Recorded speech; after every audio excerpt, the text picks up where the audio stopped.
So what I have here, guys, is 2 side tracks from a complete hidden crown clip-in set. And this is for anybody with a smaller head shape or needing a more custom placement of your clip-ins on your head for a specific look or style.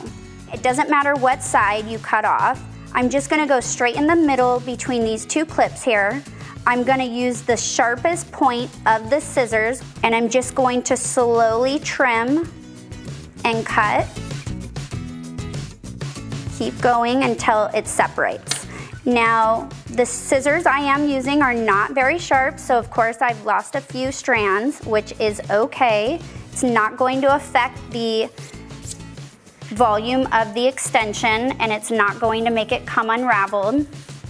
But that's how easy it is to customize your crown clip-in side tracks.